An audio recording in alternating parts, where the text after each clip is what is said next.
Tumakbo sila. Hindi sila pinigilan ng kanilang kakulangan sa kaalaman. Hindi nila hinadlangan yung kanilang pagdududa. Hindi sila na-paralyze ng kanilang takot. Nawala ninakaw. Ano nangyari? Hindi. Tumakbo sila. Bakit?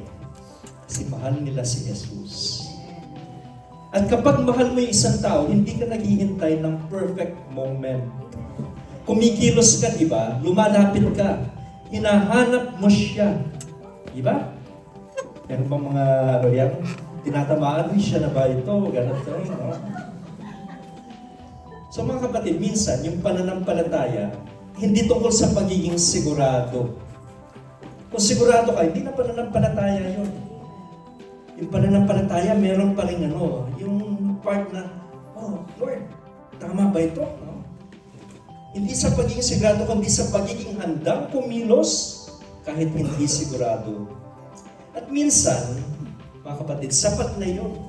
Sapat na yung pusong nagmamahal. Sapat na isang hakbang patungo sa Diyos. Sapat na isang pagtakbo kahit hindi pa malinaw ang patutunguhan. Kasi sa bawat hakbang na yun, unti-unting nililinaw ng Diyos yung landas. Tingnan ninyo yung dalawang apostle na yan, no? Dalawang disipulo na yan. Sino kaya ako yan? No? Sino kaya, tanongin niyo sarili niyo, sino kaya ako? Si Pedro ba? O si Juan? Yan. Kasi may dalawang uri ng paglapit. Okay? Napansin ba ninyo yung detalye? No? Napakaliit ng detalye pero sa unang tingin. Pero pag pinagmunihan natin, ang lalim ng kahulugan yan. Sino yung nauna sa dalawa? Yung minamahal na alagad o si Pedro? Bakit? Mas bata siya, di ba? Mas mabilis. Mas mabilis siyang tumakbo. At mas una siyang dumating. Natatandaan niyo yung kanina, yung pagbasa? Anong ginawa nung unang dumating na alagad? Sumilip muna siya. Pero hindi siya pumasok. Bakit? Kasi hindi ako yung boss. Ito yung aking yung boss. Yan. So, parang nandun siya, parang may paggalang, parang may paghinto, parang may pagninilay. Nung dumating si Pedro, okay, hindi siya nauna, di ba? Hindi siya yung pinakamabilis. Pero pagdating niya, agad siyang pumasok. Nung pumasok siya, walang alinlangan, walang pag-atubili, diretso sa loob. Ano yung tamang attitude sa dalawa? Yung una, yung pangalawa. Yung una. Parehong tama. Depende yun sa tao. Kung minsan, saan ako? Ako ba yung una? Ako ba yung nauna? O ako yung pangalawa? Ako ba si Juan o ako si Pedro? Ito yung dalawang uri ng paglapit sa Diyos, sa misteryo. Una yung nagmumuni-muni. Parahan. Mabilis ka, pero pag nandun ka na, parahan, nagmamasid, nag-iisip, pinapakinggan yung katahimikan. Hinahayaan yung puso na unti-unting umunawa. Tingnan ninyo, it's either one or the other. Yung iba sa inyo, mabilis magano. Pero yung iba, they take time. Nag-iisip, nagmumuni-muni. Yan isang the contemplative aspect. Isa naman, yung matapang, yung active. Diretso, naghahanap, pumapasok agad. Hindi natatakot harapin ang hindi alam. Handang sumugal para sa katotohanan. Alin ang dapat? Depende. Kung ano yung binigay sa'yo ng Panginoon. Kung yung binigay sa'yo na temperament ay parang kay Pedro, siguro gano'n. At kailangan ninyong pareho sa community nyo yan. Sino yung mga naguguluhan tayo, tinatanong natin, tama ba yung paraan ko? Bakit hindi ako katulad ng iba? Maski magulang kayo, di ba? Ba't magkaiba yung ugali ng anak ko? Pareho lang naman kinakain nila, di ba? Pero ba't magkaiba yung ugali, di ba? Kung minsan gano'n. Pero, mga kapatid, huwag mo ikumpara yung sarili mo sa iba. Kasi yung paghilom, it's not a competition. Yung pagkawala halimbawa ng trabaho, na-experience mo na yun? sigurado ako, meron na sa inyo. Yung ano, parang tomba na buwata yan. Akala mo yung katapusan na ng security mo, parang maris yung, pero baka ito'y simula ng bagong direksyon. Kaya mga kapatid, tandaan ninyo ito. Yung sugat ay hindi ang wakas ng kwento. Yung libingan, hindi yan yung final destination natin. Yung dilim ay hindi huling salita. Kasi si Kristo ay muling nabuhay. Gumaling ako instantly. Palakpakan natin ang Panginoon. So kahit hindi mo pa nakikita, nararamdaman, pero pinaniwalaan mo, doon kumikilos ang kapangyarihan ng Diyos. Amen. The resurrection is the birth of living hope. No? Matthew 28:6. Sabi ng CCC 654, by His resurrection, Christ has conquered death and opened for us the way to new life. Yung imagination lang, di ba? Ito yung feeling kapag magkaaway kayo ng iyong lovey-doves. Tapos pag nakikita mo siya, mukha na siyang may sungay. Guni-guni mo lang yun. Ang totoo hindi. No? Ang totoo hindi. Guwapo pa rin at maganda pa rin siya. Ang resurrection ay hindi guni-guni. Ito ay hindi likhang isip lamang. Ito ay isang katotohanan. Ano? May video report ba? Pag binasa ng apat na ebanghelyo, meron bang nagsasabi doon, blow by blow account kung paano tumayo si Jesus? Sagot, wala. Hindi sinasabi ng ebanghelyo kung paano tinanggal ni Jesus ang linong kayo, no? Kayong lino, no? The Bible does not speak, the Gospels do not speak of how Jesus resurrected. The blow-by-blow account of His resurrection was never present in the Gospels. Hindi natin makikita yun. Ang tanong, paano nga natin nalaman? Ano ba ang batayan ng ating pananampalataya sa muling pagkabuhay? Unang-una, walang iba kundi si Jesus. Ano ba ang sinabi ni Jesus? Balikan natin ang Ebanghelyo. By the way, wala po akong i-share sa inyo na bago. Ang lahat ng i-share ko galing sa Bible, galing sa Catechism of the Catholic Church. Kaya sigurado ako na safe tayo sa pagdating sa doctrinal formation natin. Ano? Ano bang sinabi ng Bible na sinabi ni Jesus tungkol sa resurrection? Una, sabi niya sa Gospel of Matthew, no?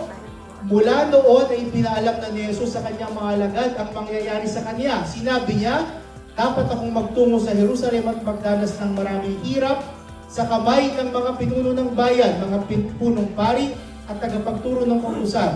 Ako'y papatayin, ngunit sa ikatlong araw, ako'y muling mabubuhay. Pang ilang araw? Ulit. Pang ilang araw?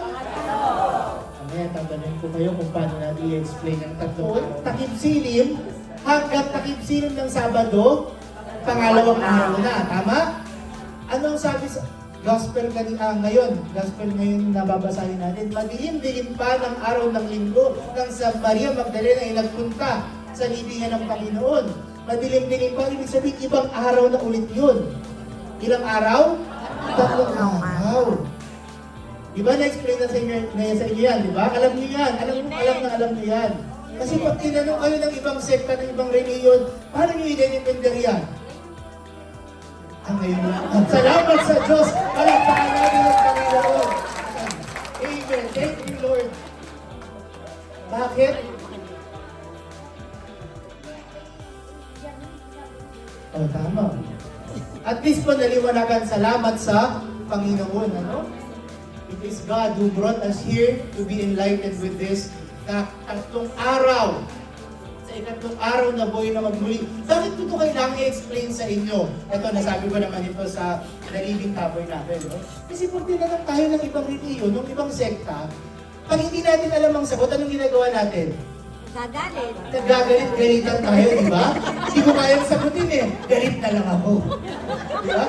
Pag tinanong ka, paano mo explain ko? Wag mo ko pakialam. Kaya tayo ng pananampalataya. Di ba? I-respeto ko yung pananampalataya mo, i-respeto mo yung pananampalataya mo. Ang tanong, anong pananampalataya mo? Hindi ko alam. Ayun. Basta mga mag-asawa, ganyan din, di ba? Pag hindi alam ang isasagot, galit-galitan na lang. Para wala nang maraming usap, magalit ka na lang ng kunyari. O kaya alam nyo na kung paano i-explain, di ba? Lagi na. May hindi ba ipaliwanag? Kaya laging ganun, ano? So alam nyo na ito, ikatlong araw. Bakit ikatlong araw? Natatandaan niyo yung account ni Lazaro, di ba? The Gospel of John. Lazaro, Mary, and Martha. They were beloved to Jesus Christ. Sabi sa Ebanghelyo, mahal ni Jesus ang magkakapatid na Martha, Maria, at Lazaro. Pero namatay si Lazaro, tama? Ilang araw nang patay si Lazaro nung dumating si Jesus? 4 na araw na. At ano ang sabi ni Jesus? Buksan nyo yung nakaharang na bato. No? Alisin yung bato. Ano ang sabi ni Martha? Lord, tao na yan. Tao na yan, di ba? Iba nga sa atin, wala pang 4 na araw. Buhay pa. Lalo na yung 4 na araw na patay, di ba? Yung lang pinapatawa ko lang kayo ngayon. Huwag niyo amoy yung katabi niyo. Hindi kayo tumingon eh. Hindi ba? Pero ako sa medyo. Ano? Sabi ng 4 na araw, mabaho na naagnas na bakit? Sa paliwanag ng mga Hudyo at ng mga scientists ngayon, no, the process of decomposition begins on the 4th day. Kaya nangangamoy na. Si Jesus ba umabot ng 4 na araw? Hindi, kasi ikatlong araw na buhay na magbuli. Bakit? This is a fulfillment noong sinasabi sa Salmo. Anong sabi sa Salmo? Because you will not let your beloved know decay. Sino bang beloved ng Ama? Si Jesus. Kaya anong sabi? Hindi siya mabubulok. You will not let your beloved know decay. Ang decay na nagsisimula sa ika-4 na araw. Kaya ikatlong araw, nabuhay na muli si Jesus. Okay. Some notes lang ito. Pangalawa, garden. Sabi ng Biyernes Santo, saan daw inilibing si Jesus? Sa isang libingan sa hardin. No? Sa hardin. Bakit kailangan may garden? What does it tell us? What does it remind us? Pag sinabing garden, ano ang pumapasok sa isip natin? Paraiso. Nasaan natin yung mahahanap? Sa Genesis, di ba? Sa creation account. Si Adam and Eve, they were placed where? Saan sila nilagay ng Panginoon? Sa hardin. Saan sila nagkasala? Sa hardin. Saan sila? Saan nila tinalikuran ng Diyos? Sa hardin. Sa garden. Kaya nga mag-iingat kayo lalo na sa mga beer garden. Diyan maraming nagkakasala. No? Oo. Di ba? Bakit kailangan inilagay ni Juan na nasa garden ang libingan to remind us of what happened in the garden in Genesis? Sa hardin sa Genesis, nagkasala, bumagsak ang tao. At saan ibinangon ng Diyos ang tao? Sa hardin. Kung saan siya nagkasala, kung saan siya nadapa, doon siya ibinangon ng Diyos. Narinig natin yung pangalang Magdalena. Ang unang pumapasok sa atin yung Magdalena, ikaw ay maiintindihan. Yung iba alam na alam yun. Alam ko lang yun ang mga edad nyo. Narinig ko lang yan sa daddy ko, uy, nagpabata! Narinig ko lang yan, kanta ng mga tatay natin yan, di ba? Iniisip natin, si Maria Magdalena ay makasalanan na siya ay isang prostitute. Mali po yung turong yun. Magdalene was never a prostitute. It was never said in the Bible. Di nga. Merong isang Maria na prostitute, the Mary of Egypt. Naging santo rin siya. Pero hindi siya si Maria Magdalena. Ang sinasabi sa Ebanghelyo ay si Maria ng Magdala ay ang babae kung saan pinalayas ni Jesus ang 7 demonyo. Hindi ko alam kung saan napunta yung 7 demonyo nyo. Huwag kayong lumingon. Huwag kayong nakikita. Hindi ko alam kung saan sila nagpunta. Lilingon. Isa, pag may kaaway tayo sa community, pari natin, isa na sila dun sa 7 eh. Kaya natin dito. Basta alam natin, pinaalis na sila ng Panginoon kay Maria ng Magdala. No? So si Maria Magdalena, anong nangyari? Punta siya dun sa puntod. Diba sabi sa Gospel of John, Pagdating niya doon, wala. Ito yung marinig yung gospel ngayon sa ating misa, no? Pagdating doon, wala. Kaya takbo siya, balik siya kay Simon Pedro at kay Juan. Pagbalik niya, pumasok na yung dalawa doon sa tomb, siya naiwan. Tapos may nakita siya. Sino yung nakita niya? Isang, akala niya, hardinero, di ba? Kaya sabi niya, Sir, kung kayo po yung kumuha doon sa bangkay ng aming mahal na Panginoon, sabihin niyo na po kung saan niyo itina ko. Pupuntahan ko po. Siyempre, hindi niyo exact words. No? Dramatization na lang doon, di ba? Tapos, anong sinabi sa kanya ng Panginoon? Paano niya nakilala ang Panginoon? Tinawag siya sa kanyang pangalan, Maria. Pag binasa mo yung Bible, parang plain na name lang Maria. Pero there is a special way by which Jesus calls His disciples. And that special way, that special manner by which Jesus delivered the name, that reminded Mary Magdalene kung sino yung nasa harapan niya. Hindi niya nakilala si Jesus. Why? Bakit hindi nakilala ni Maria si Jesus? Kasi nalulungkot siya. Punong-puno ng hapis ang kanyang puso. And this happens to us. Kapag tayo ay malungkot, kapag punong-puno ng pait at sakit ang ating puso, nahihirapan tayong makilala ang Diyos kahit nasa harapan na natin siya. Amen? Ayaw na nga natin pumunta sa misa, di ba? O, lalo na pag galit, ano? Ganito. Sabi kayo nasa community niya, daw pumunta sa misa, ha? Ang hirap makilala ng Panginoon. Di ba? Ang hirap. Pero, tinawag siya ng Panginoon, Maria. And from then on, nakilala niya si Jesus. Anong akala niya kay Jesus? Isang hardinero. Bakit gardener? Dahil nasa garden. Tama naman.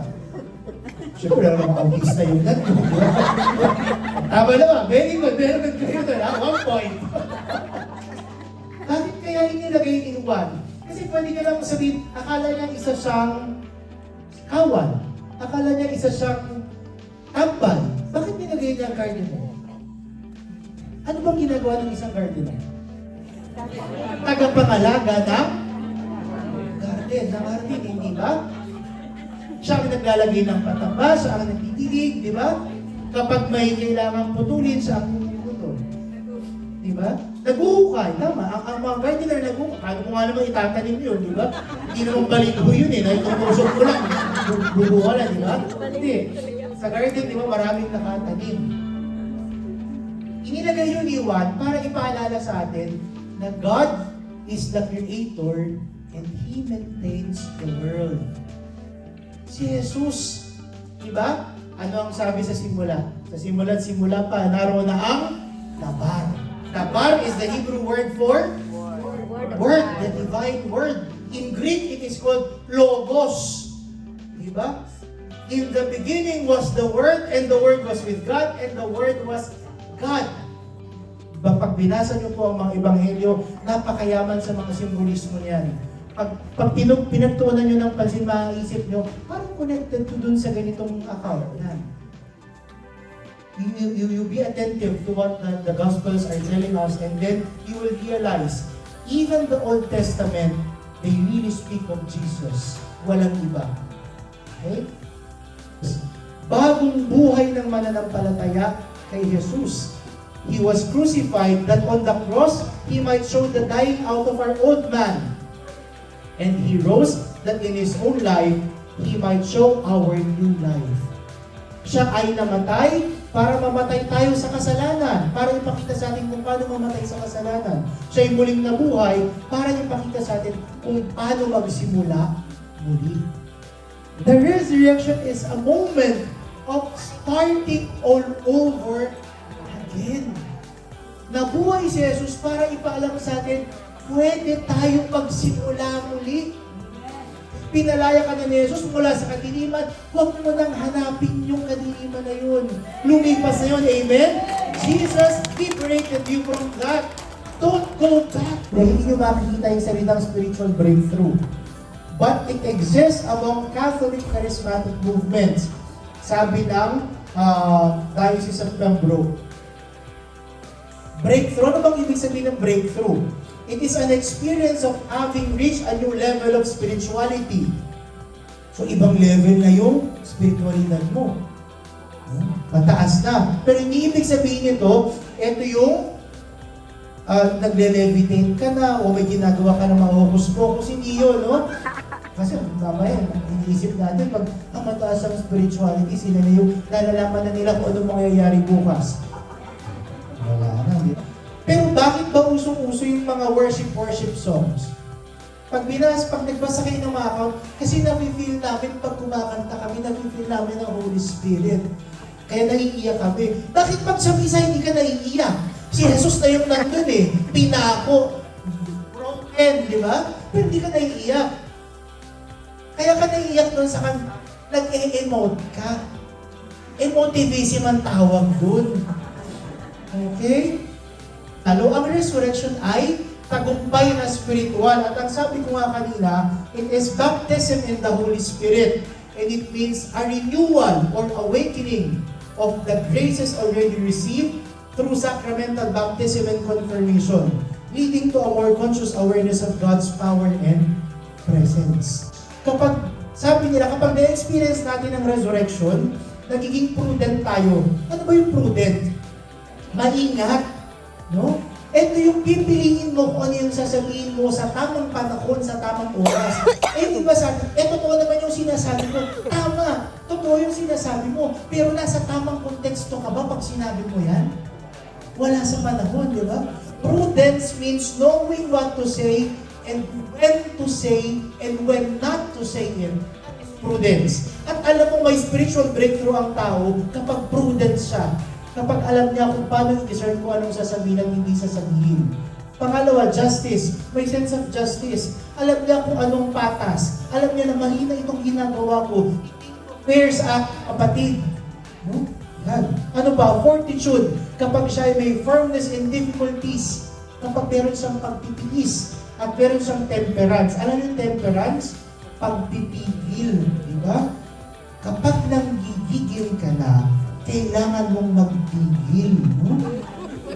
And that is a gift. No? Yung gigil mo, pag napigilan mo, and that's the gift. Moral virtue. So kapag nakaramdam ka ng resurrection, na-experience mong resurrection, dapat meron ka nitong mga ito. Kapag wala ka nitong mga ito, tanungin mo ang sarili mo, ano yung ma-experience na ng resurrection? Kung hindi ba? Ilang taon na ako dito sa Roma nagpapasko, pero hanggang ngayon, di pa rin ako ganito. Di pa rin ako mabait, no? Ayan. Sa makatuwid, ang muling pagkabuhay ni Jesus, pinalalalim ang pagkakakilala natin kay Jesus, at nagkakaroon tayo ng bagong buhay kay Kristo. Pinatatatag tayo sa pananampalataya, pag-asa at pag-ibig sa Kanya. Paano natin pinapalalim ang pagkilala kay Jesus? Ang isang taong mananampalataya sa muling pagkabuhay, nakaranas ng baptism ng the Holy Spirit, ay may malalim na pagkakilala kay Jesus. Pag tinanong ka, sino si Jesus ayon sa mga tao? Alam mo na agad na sasabihin mo, si Jesus ay Diyos. 100% human and 100% divine. No? Resurrection teaches us who Jesus really is. At alam niya na ang simbahan ay ang simbahang ang katawang mistiko ni Jesus. Walang iba kundi ang simbahan ang katawang mistiko ni Jesus. Pinapag-aralan, pinaniniwalaan, at pinakikinggan ang turo ng simbahan. Ang isang taong may spiritual breakthrough, nakikinig sa turo ng simbahan. Hindi yung pag sinabi ng simbahan, bawal ito, sasabihin mo, di na. Alam natin na sa simbahan lang merong full means of salvation, yung 7 sacraments, no? Alam natin, nagbabasa at nagdinilay ng salita ng Diyos. At alam natin na yung Eucharistia ang pinagmumulan ng tururok ng kanyang buhay, Kristiyano. Ang isang taong may spiritual breakthrough ay hindi uma-absent sa Eucharistia. Tatandaan niyo ito. He or she does not allow himself to be absent from the Eucharist. Why? Because the Eucharist is the fount and summit of our Christian life. No? Yan ang Father Caloy. Pareho kami Carlista. Galing kami sa isang school. Tama ba? Hindi parang USC si Father. Anyway, bagong buhay kay Kristo. Yeah? nagsusumikap iwan ng kanyang libingan, ang buhay ng kasalanan, at mayroong presence ng gifts of the Holy Spirit and moral virtues. At eto, wala na mga pamahiin. Ang isang taong may baptism in the Holy Spirit, hindi na mapamahiin, ay, huwag daw tayo magwalis kapag ganitong oras na. Bakit? Hindi ko alam. No? Pag daw may namatay, pag may namatay yung hawak na rosaryo, puputulin daw. May baptism in the Holy Spirit, pero meron pa rin tayong mamahiin. Kapag meron kayong spiritual breakthrough, wala na yung mga yan. Hindi na tayo naniniwala sa swerte, sa malas, sa anting-anting. No? At hindi na tayo madala ng sabi-sabi. Itong mahirap. Hindi na mahilig sa chismisa. Father naman. Kasama talaga yan. Oo. Kasama yan. Hindi tayo mahilig sa sugal, hindi na tayo mahilig sa bisyo. Ang bisyo mo na lang ay pumunta sa simbahan tuwing linggo at tanggapin ang Panginoon sa Eucharistia. Ayan. Kapag tayo ay may spiritual breakthrough, hindi na tayo madaling sumuko sa problema. Hindi na rin tayo madaling mawala ng pag-asa. Hindi madaling magalit. Ay, ito, isa pa to. Father, ang hirap naman ito. Yung asawa ko, batugan eh. Hirap hindi magalit. Pero malalaman niyo yan, may spiritual breakthrough kayo. Kapag kahit na yung anak ninyo may ginagawang hindi maganda, kaya mong pigilan yung sarili mo. Okay. Kasi puno-puno tayo ng pagmamahal, pangunawa at pagpapatawad ang umiiral. At maibigin tayo sa kapayapaan at pagkakarisa. Alam ninyo na hindi pa nagkakaroon ng spiritual breakthrough ng isang tao kapag siya ang lumilikha ng gulo, ng chismisan, ng away sa isang community. Anong gagawin natin sa kanya? Papalisin ba natin? Hindi. Uunawain at ipapanalangin natin ang isa't isa. Amen? Anong panalangin? Kunin mo na po siya. Hindi mo yun ang panalangin. Ano yung sabi? Ang panalangin ay, Lord, grant him or grant her the spiritual breakthrough that he or she needs. Tatandaan niya na ipapanalangin. Hindi para kuhangin, kundi para magbago. Amen? At dyan po nagtatapos ang aming pagkilay. Maraming salamat po.